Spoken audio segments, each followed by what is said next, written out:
For me, the 1970s were halcyon days for motorcycling. But then if you began your riding in the 60s, 50s or even 80s and 90s, you'd probably say the same. Everyone has their era. But this club has been active in all of those and more. Being founded in 1929, it spanned the period between Brooklands and British Superbikes, Calthorpe to Cafe Racer, the Great Depression to the global pandemic, a period that began with the St. Valentine's Day Massacre and is still running. The story could be about any number of clubs the world over.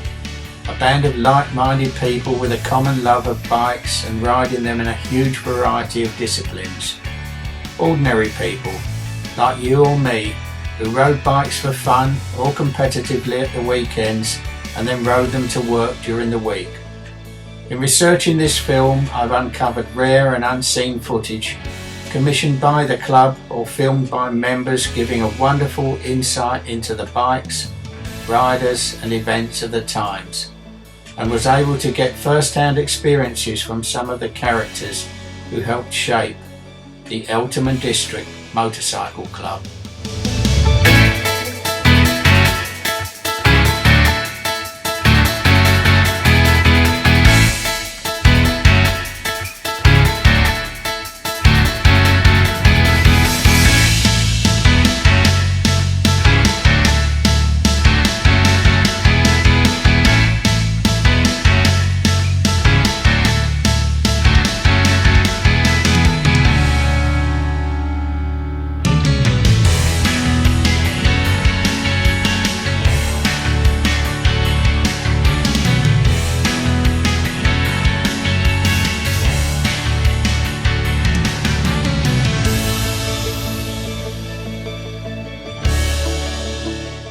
The following is an extract from a speech given at the 21st anniversary dinner for the Eltham Club, held in 1950.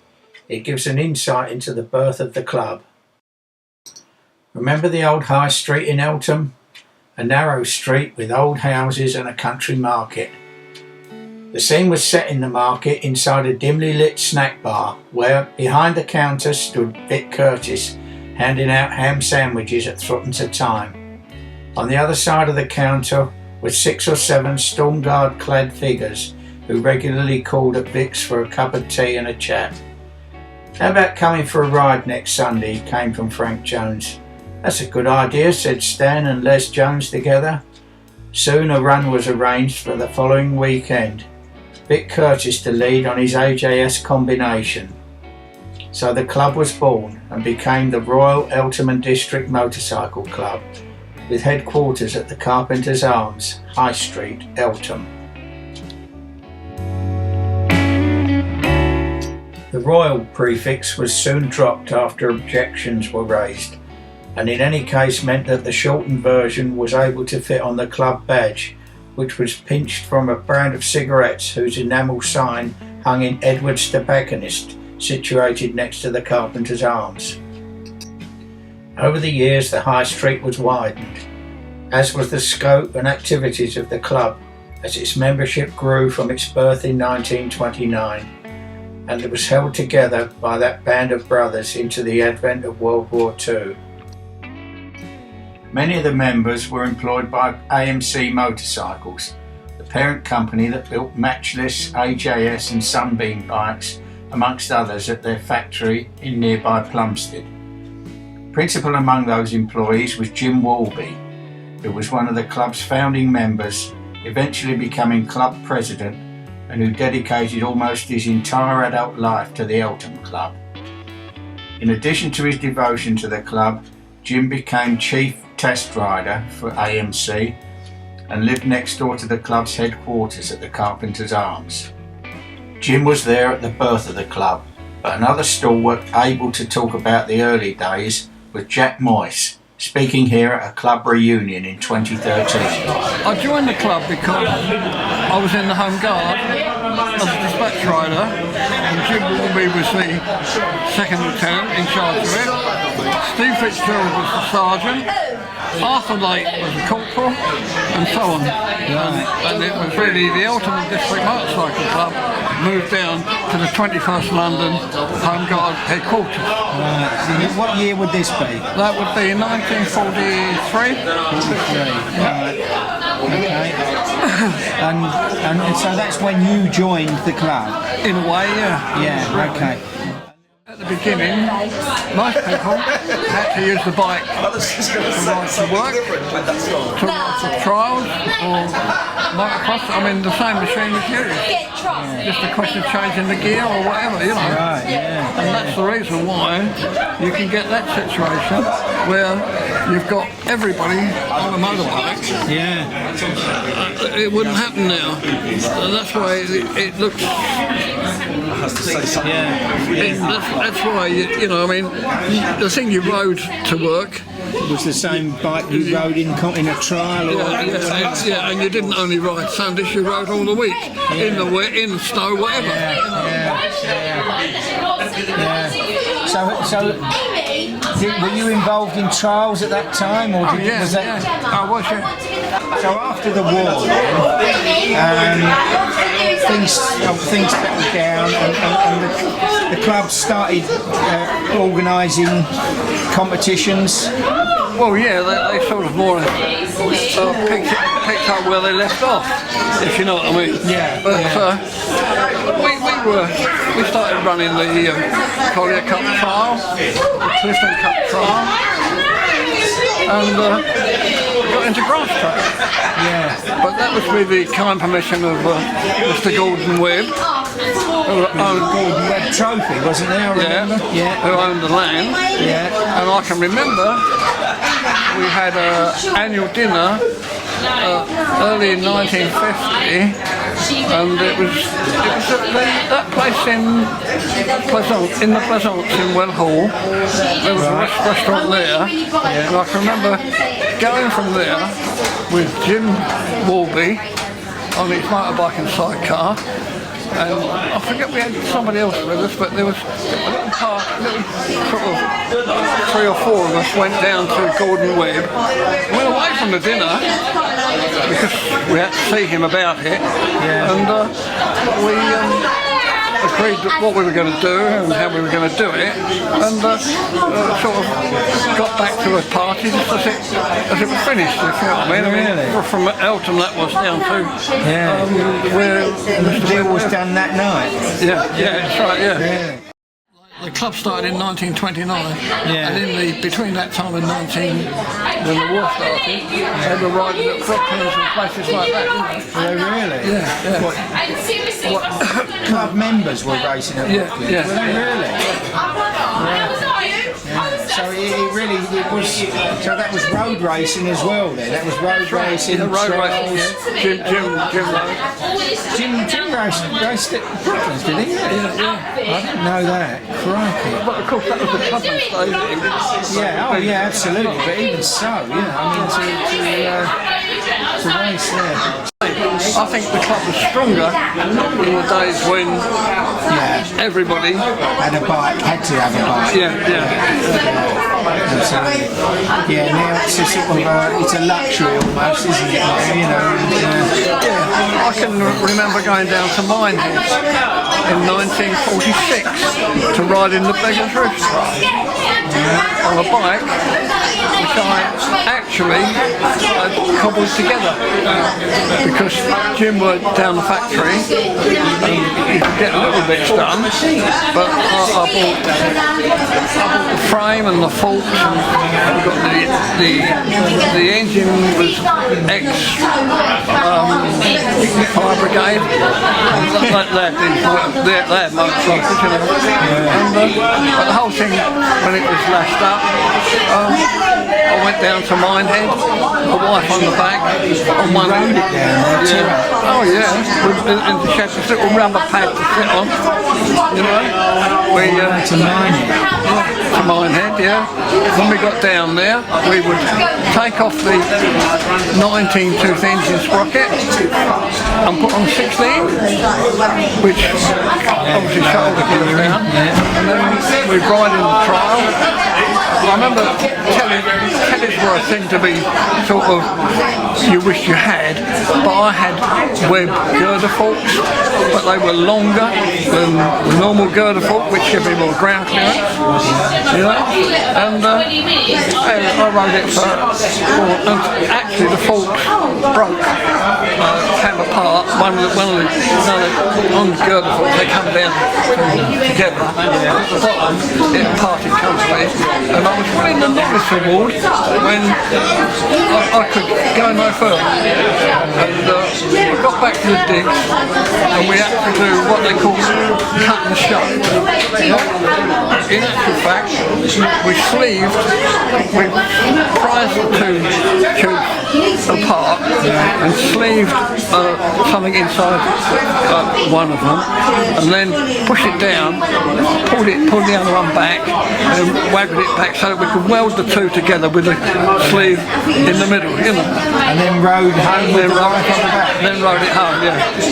And it paid down with rain all day, you know. I can remember going home, in those days I used to wear a storm guard, you know, and a collar and tie, right? Really? That was the dress, storm guard, collar and tie, pair of breeches, and riding boots, yeah. And I had a red tie on, and when I got home, the shape of the tie, right down the front of the shirt, the exact shape of the tie, you know, where yeah, those were good old days.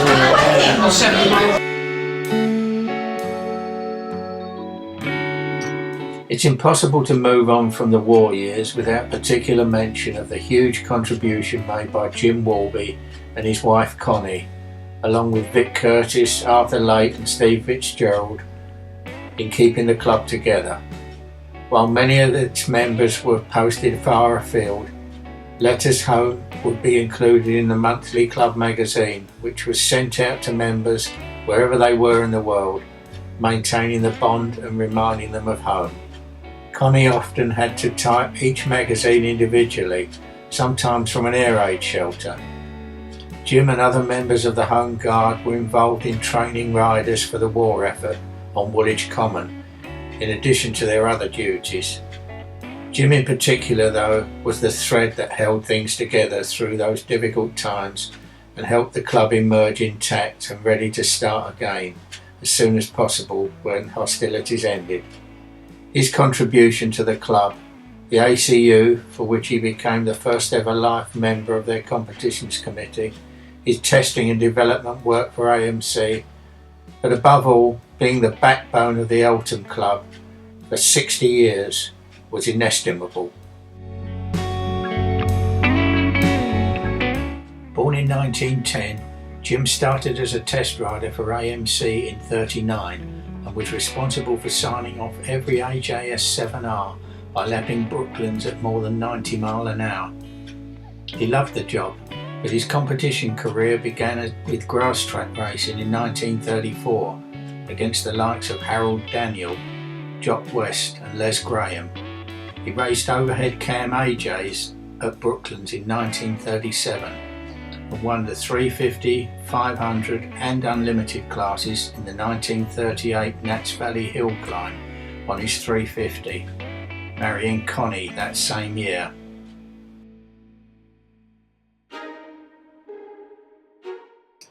It would take too long to list the names of all those members who contributed greatly in so many ways to the club's success, but some left a more enduring legacy for motorcycling. One Eltham Club member was John Holder, seen here on the left after winning the Thruxton 500-mile race with Tony Godfrey in 1961. The modified T120R Bonneville they won on, similar to the one shown here, led to the name Thruxton Bonneville being adopted afterwards, and the name is still selling bikes for Triumph to this day. Brian Slark was another member of the Eltham Club worthy of mention. Seen here on his 500 BSA at Canada Heights in 1962, Brian was an AMC test rider alongside Jim Walby, and after moving to the States in the mid-60s was instrumental in promoting motocross there, additionally maintaining connections with AMC by running its North American competitions operation and advising on model design for that market. He later helped set up a number of collections, including the Barber Vintage Motorsports Museum, where he still works. Brian was inducted into the AMA Hall of Fame in 2012. John Hall was one of a number of Antipodean AMC employees introduced to the club by Jim Walby, and became regarded as the doyen of Australian off-road racing after returning to his native land in the 60s. In addition to becoming the Australian ACU chairman, John was the driving force behind bringing the 1992 ISDE to Australia on the back of the success of the Australian 4-day enduro, which he founded in 1978 to give Aussie riders experience in multi-day events. He also played a key role in the 1998 ISDE in Victoria and created countless opportunities for Australian off-road riders, including being the first sponsor of future MotoGP world champion Casey Stoner. In the early 60s, the club lost 5 important members in fairly quick succession. Its trials secretary, Fred Dawn, and Grasstrack secretary, Jock Cameron, were great losses. During that same period, 3 prominent competition members, Ray Coombs, Brian Stibbs and Fred Neville, were all killed while competing in motocross, grass track and road racing events respectively. 26-year-old Fred Neville was leading the 1961 Junior Manx Grand Prix by 2 minutes on his Arta AJS 7R in pouring rain when, despite pit signals to slow down, he crashed fatally at Aberdeen on the last lap. It was only Neville's second year on the mountain course, after finishing 9th in the 1960 Junior, winning the Newcomers Award on a Manx Norton. The club organised an annual race in his honour at Brands Hatch, where Fred set a new lap record a month before his death, and which stood for a considerable time. These losses impacted on the club quite dramatically, and it was only the efforts of Chairman Jim Walby and Treasurer John Totterdell that allowed the club to continue without losing too much momentum during that dark period. The 1950s and 60s saw further growth in membership and activities, with everything from the social scene, road runs and organisation by the club alone or in a collaboration with the Kent Combine, trials, scrambles, grass track, enduros and circuit racing, with club members participating in all these disciplines. With petrol rationing, the Suez Crisis and the efforts of the Lord's Day Observance Society seeking to put a dampener on things during the 1950s, Eltham still managed to put on events for its own members as well as those for other local clubs. But things really took off when we got to the swinging 60s, as long-time Secretary Denny Staton recalls. Now it was becoming a more commercialised thing, because we were moving out from the post-war austerity, and we were able to spend more of our leisure time and enjoyment on those sort of things. The club's long association with Mr. Gordon Webb and his farm at Worms Hill near Detling continued through the 1950s and into the 60s, where in addition to running trials and grass track meetings, the members enjoyed their annual sports day, where there were few concessions to health and safety in evidence. The Valley Track was an established venue for us, and as a result it became very popular with camping and weekend work in setting the track out. One unpopular element was that we used to sleep in bell tents, and when you've got a pile of blokes all snoring and wanting to get up in the night after a good drink, found that it was all right, but certainly not very civilised. But the main reason that we moved away from the Valley Track was that we were getting increasing problems with the flints. They were hidden just under the surface, and especially the sidecars, they would rip those flints up and they would come to you as a rider like a bloody rocket. And this meant that our track wasn't becoming so popular.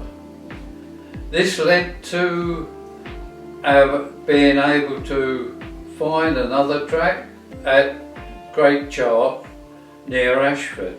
It was flat, there was no signs of any flints, and at the same time the farmer himself was very willing to help us in any way he could.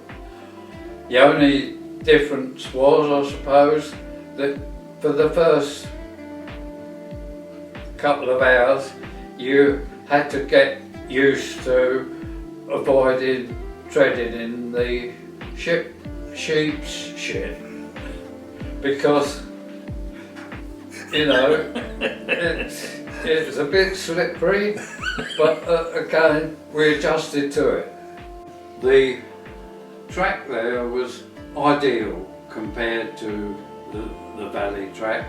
It was smooth and inevitably it was fast, which led to further problems, which meant that the track markers were being knocked out at a faster rate than we could replace them.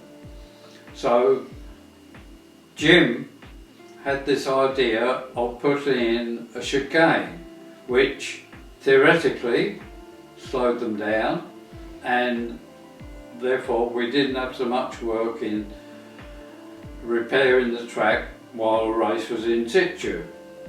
From Great Chart we moved on to 3 other courses before we finally ended up at Minster on the Isle of Chappie.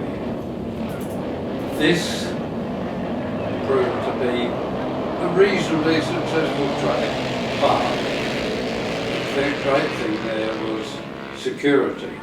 We were adjacent to HM Prison, Swallowdale, and one particular weekend when we went down to lay out the track, we found 2 prisoners escaped sleeping in the caravan. We were uncertain what to do, but we turfed them out and they just walked out without any sort of aggravation at all.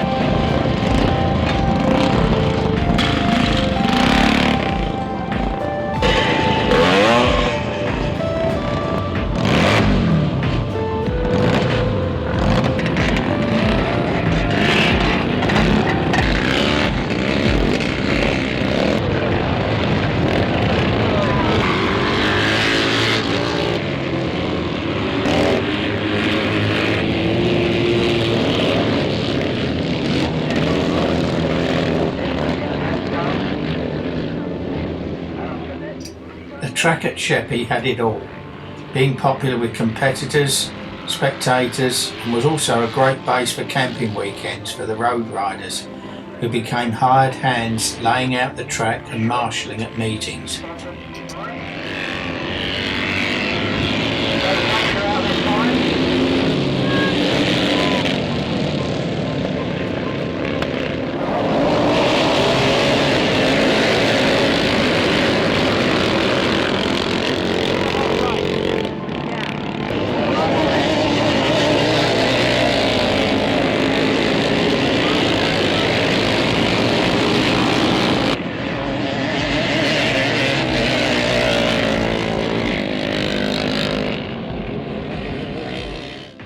Trials competitions were always a big part of club life. Riders and spectators would frequently make the journey along the A20 out of South London, past the Bull at Birchwood and on past Johnson's Calf through picturesque villages like Aylesford, arriving at the Highland Garage at the top of Detling Hill, where the road sections often begun. Eltham members were active both in organising and competing in trials, everything from club level to the Scottish and international 6-day events. Trials would be run at a variety of venues in Kent, including Mr Gordon Webb's land at Worms Hill near Detling, and unofficial practice sessions will be held at Timbertops Farm, known locally as Jackson's Gully.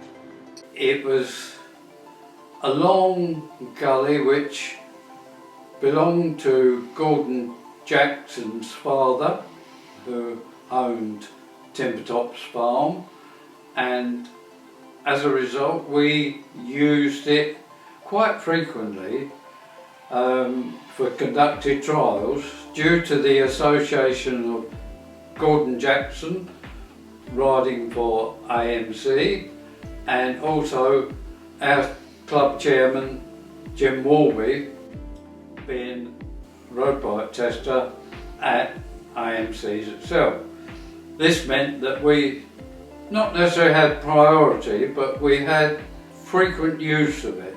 Unfortunately, the popularity of that use came to an end because overuse of it, but not before people like the Australian group that joined the club, and also Bud Eakins, who came over as guests to Gordon Jackson, and being local, it was a suitable place for them to practice a bit of motorcycling outside their own country.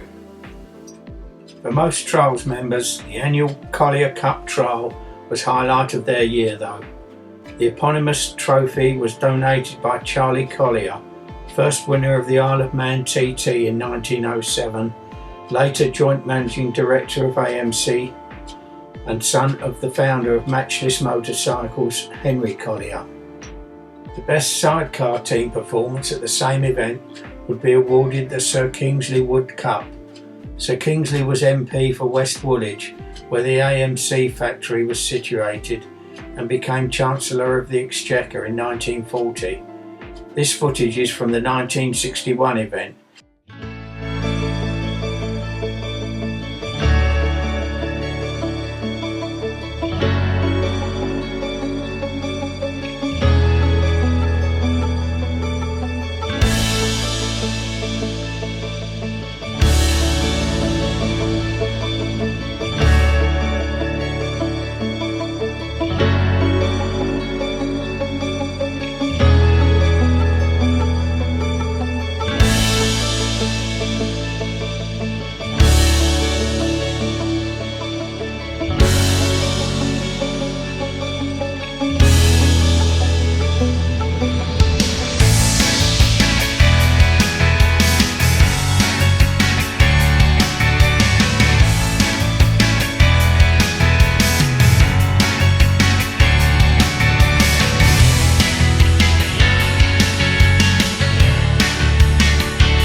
Club members including Jack Moyes, Roger Bell, Mike Fitzgerald, son of the founding father Steve, and John Ewan regularly competed in the Scottish Six Day, while others including Baz Stocker went for the ISDT. This is previously unseen footage from the 1971 ISDT held in the Isle of Man.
Whilst Grasstrack and trials remained the staple of the club, members participated in a range of events, including road trials, where riders and their passengers would move between set points on the map within a strict time schedule, with penalties for non-punctuality. The club used to hold the Eltham 100 and Eltham 50 road trials, which was really a kind of treasure hunt come rally on motorbikes.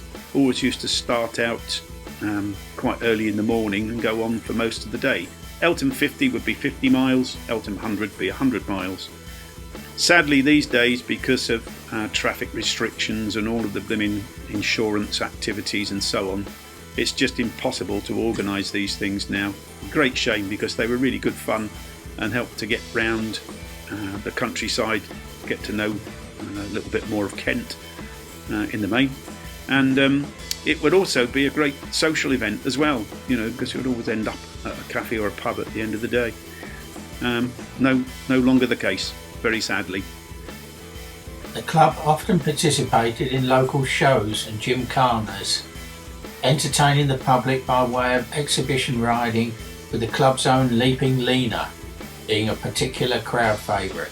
Used to have all sorts of fun and games with motorbikes, and one particular machine that used to cause all sorts of flipping fun and games was the Leaping Lena, as it was known.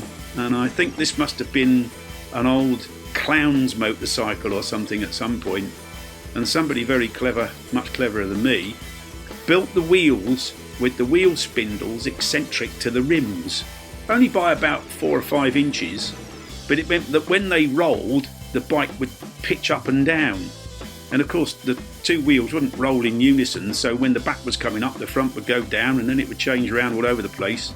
And it was an absolute devil of a thing to ride, even in a straight line. The club supported the annual Memorial Hospital fete in the hospital grounds on Shooters Hill and put on games and exhibition riding which would no doubt be prohibited today. During the immediate post-war years, to lift morale among the local population, members were invited to put on Grasstrack meetings at venues like Footscray Meadows in Sidcup and Flamingo Park in New Eltham, places where it would seem inconceivable to run a motorsport event today. Sadly, no footage exists of either event.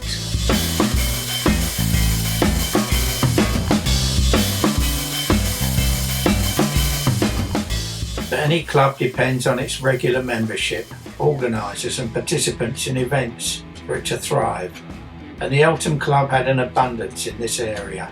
The folk without whom no club can function, those that gave up their spare time and weekends for the furtherment of club activities and just the sheer enjoyment of spending time with their mates on club and inter-club events.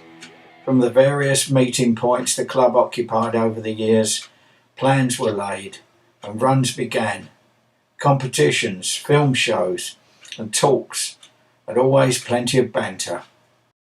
Lifelong friendships were fostered that exist to this day. When I joined the club in 1974, it opened up a whole new world for me, overnight becoming part of something I'd never dreamed of. It was a gentleman called Ted Langridge who inducted my mate Cliff and I, and a great many others during that period of the 70s, after it was mentioned at a club AGM that despite it being a motorcycle club, there were very few bikes in the car park on club nights. Ted set about a recruitment drive that re-established the road section of the club that had waned since cars became more affordable in the 50s and 60s, and we took it from there. A road captain was elected, and every Wednesday club night the events of the coming weekend would be announced, and the group of us would meet and set off on that week's adventure. It was life-changing for so many of us, and sharing those experiences, anything from a road ride, a bike rally or work party weekend, was what helped form those friendships that have endured for 50 years or more. It was a great time to be alive, and we shared the good and bad times, helping one another out during the not so good times, and rode and partied together whenever else. Eltham District had great characters, huge characters, and it had that, like with the Starship Enterprise crew, everyone melded so well at Eltham District, and it had a very professional feel about it. You know, things were done properly at Eltham District.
So what remains of the club's old haunts?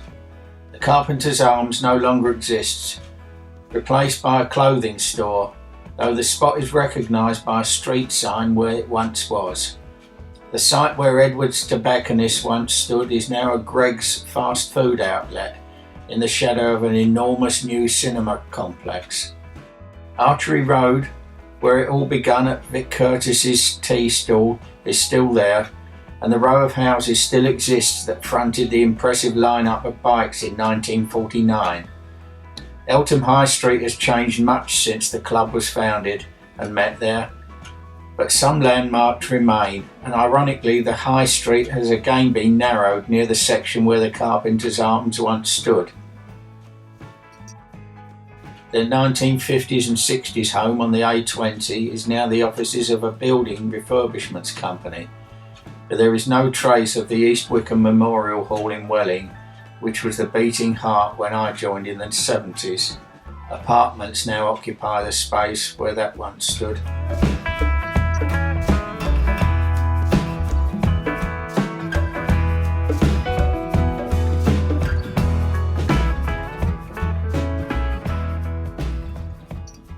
And the much missed Johnson's Cafe is still standing on the A20, albeit with a few alterations, but now houses a firm of accountants. Membership dropped off towards the end of the 1990s, and Georgia and Andy Bacon became the main driving force during that period, where organising trials competitions became more difficult due largely to availability of land and increasingly stringent regulations. The club organised its last trial in the early part of this century, before it technically folded in 2002. Almost immediately though, it rose from the ashes when a reunion was held the following year that was attended by most of the surviving members responsible for making the club such a vibrant entity in the previous decades. Since then, regular gatherings have been held, and to keep things ticking over, a Facebook page has ensured the flow of information that would otherwise have been circulated on club nights.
Biennial reunions mean we all have the chance to meet in person, and though we've lost a number of prominent members, they are still well attended, and a more recent addition has been the reunion road runs, where those still riding get to flex theirs and their bikes' muscles before arriving en masse at the reunion venue for drinks, food, film shows and a good catch-up, along with reminiscences of the many fantastic memories we all shared.